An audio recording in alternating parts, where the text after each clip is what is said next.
Cerita adalah cara kita menyampaikan suatu hal dengan cara yang menarik. Halo semuanya, nama saya Michael. Selamat datang di channel saya, Sikutu Buku. Kali ini saya akan bahas buku Talk Like That, karya Carmine Gallo. Sebelum kita mulai, buat kalian yang mau support channel ini agar terus berkarya, caranya gampang banget. Kalian cukup klik subscribe dan nyalakan loncengnya.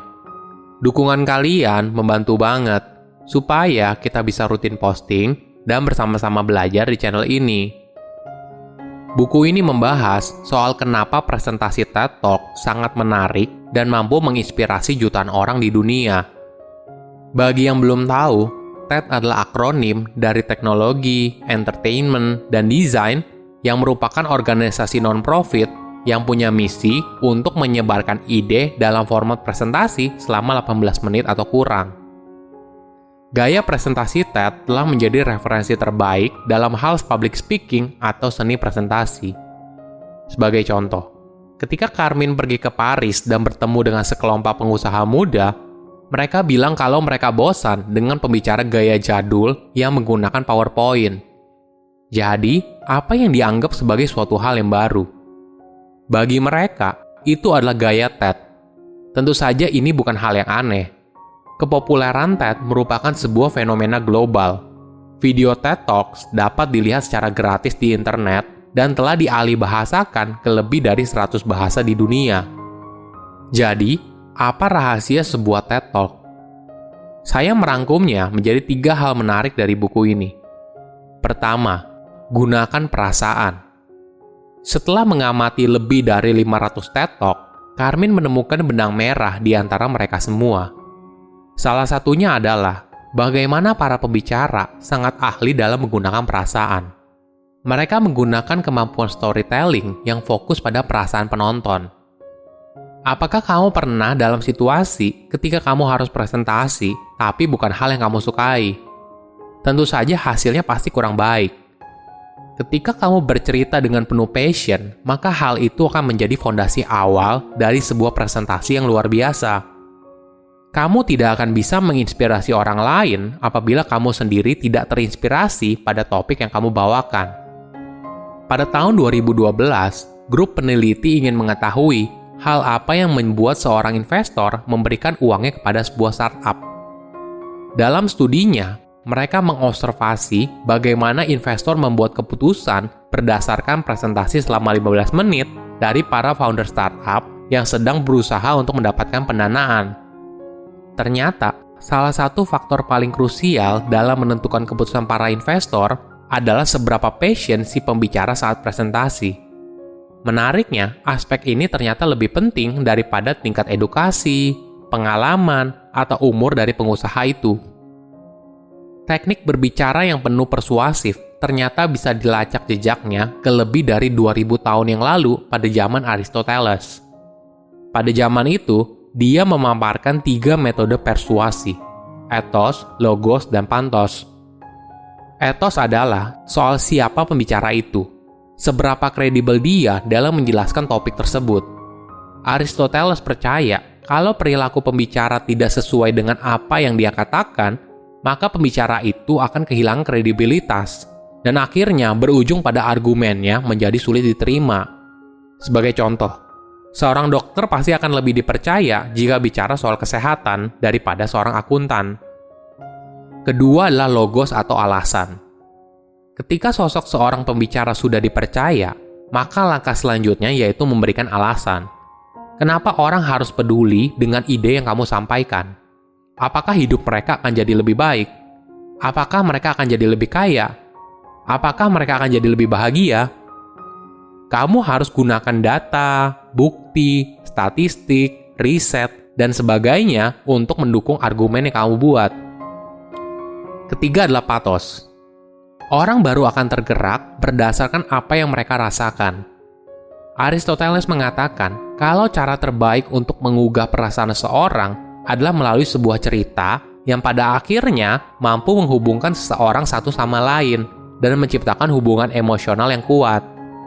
Bagi Carmine, formula rahasia sebuah presentasi TED Talk yang menarik adalah 65% pathos, 25% logos, dan 10% ethos.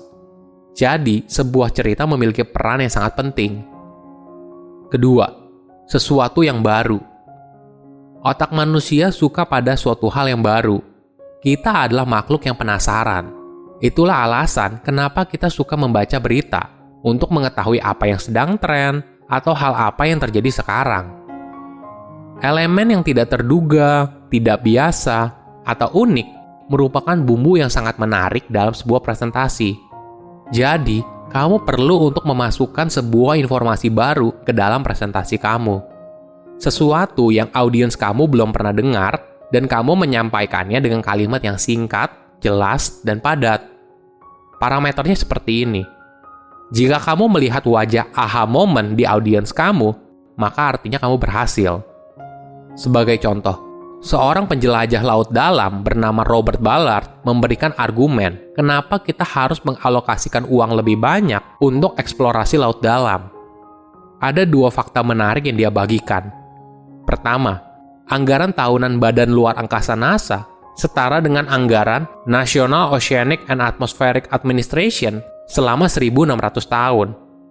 Kedua, gunung tertinggi di bumi tidak berada di daratan, tapi berada jauh di laut dalam.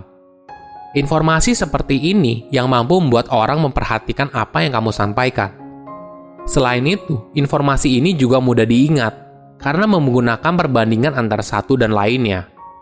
Ketika kita belajar hal yang baru, otak kita akan melepaskan hormon dopamin yang fungsinya seperti tombol save. Jadi, semakin baru dan menarik informasi yang kita sampaikan, maka hormon dopaminnya juga akan semakin banyak dilepaskan, dan otak kita akan mengingatnya dengan mudah. Ketika kita bicara soal hal baru, bukan cuma soal penyampaian informasi yang baru, tapi juga bisa melakukan suatu hal yang tak terduga. Pada TED Conference tahun 2019, Bill Gates melepaskan nyamuk saat membawakan presentasinya, sambil berkata, kalau setiap orang punya hak yang sama untuk merasakan penyakit malaria, bukan hanya bagi orang miskin saja. Hal ini Bill lakukan untuk mengingatkan semua orang di ruangan itu kalau penyakit malaria masih menjadi salah satu penyakit mematikan di beberapa negara tertentu. Dengan cara ini, Bill berhasil mengambil hati para audiens dan pesan yang disampaikan oleh Bill jadi mudah diingat oleh mereka. Ketiga, buat hal yang tidak terlupakan. Presentasi TED tidak lebih dari 18 menit dan ternyata ada alasan di baliknya. Hal ini disebabkan peneliti menemukan soal cognitive backlog. Jadi, ini adalah kondisi di mana terlalu banyak informasi sehingga orang kesulitan untuk menerima informasi baru. Kurator TED, Chris Anderson, pernah bilang kalau 18 menit merupakan waktu yang cukup untuk menyampaikan sesuatu yang serius dan waktu yang cukup pendek untuk menjaga perhatian penonton. Selain durasi, poin penting lainnya adalah soal media presentasinya. Banyak presentasi TED tidak menggunakan slide presentasi, tapi ketika mereka menggunakan slide presentasi, maka kita tidak akan melihat bullet points. Slide presentasi yang ditampilkan biasanya berupa gambar, animasi, atau tulisan singkat. Hal ini disebabkan slide tersebut hanya merupakan alat bantu visualisasi, sehingga ide yang disampaikan menjadi lebih hidup.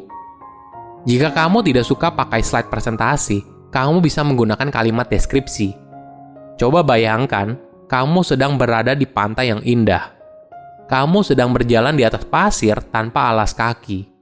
Cuacanya sedang hangat, dan kamu merasakan sinar matahari menyentuh kulit kamu.